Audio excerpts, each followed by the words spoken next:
મિત્રો આજે હું તમને જણાવીશ કે રિયલ એસ્ટેટનો અસલી પાવર શું છે। હવે હું તમને કાલની વાત કરું તો કાલે અમારા જોડે એક કસ્ટમર આવ્યા જેમને ડાયરેક્ટ સવાલ એ કર્યો કે નવીનભાઈ ફ્યુચરની અંદર અહીંયા ડેવલપમેન્ટ શું છે। તો સામેથી મેં એમને પૂછ્યું કે સર આજ સુધી અમારા જોડે જે બી કસ્ટમર આવે છે એમને પહેલા ભાવ પૂછ્યો છે, તમને જ આ ડેવલપમેન્ટનું કેમ પૂછ્યું। તો એમનો જવાબ એ હતો કે નવીનભાઈ મેં પહેલા રિયલ એસ્ટેટમાં ઇન્વેસ્ટમેન્ટ કર્યું એ ટાઈમે મેં 2 જગ્યા પ્લોટ જોયા હતા।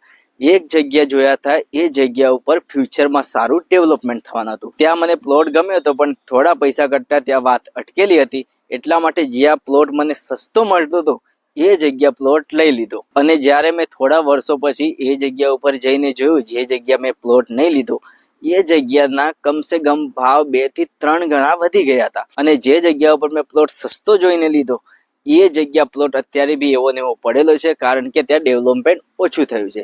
એટલા માટે ઘણા લોકો સસ્તો જોઈને પ્લોટ લઈ લે છે, પણ એ જગ્યા ઉપર અગર ફ્યુચરમાં ડેવલપમેન્ટ નથી તો એ તમારી ખોટી જગ્યા ઇન્વેસ્ટમેન્ટ થઈ રહેલી છે। એટલા માટે તમે એવો કોઈ સારો કન્સલ્ટન્ટ હાયર કરી લો જેમને ડેવલપમેન્ટ વિશે સારો ખબર હોય, યા પછી તમને પર્સનલી રિસર્ચ કરીને જાણી શકો છો કે જે જગ્યા તમે પ્રોપર્ટી લઈ રહ્યા છો ત્યાં ફ્યુચરમાં ડેવલપમેન્ટ શું થવાનું છે। હવે તમને મોડાસાની અંદર કોઈ બી જગ્યા પ્લોટ મકાન જોઈએ, કોઈ બી ટાઈપની પ્રોપર્ટી જોઈએ તો અમારા જોડે કોન્ટેક્ટ કરો। જે સ્ક્રીન ઉપર જે નંબર દેખાય એ નંબર ઉપર કોન્ટેક્ટ કરો।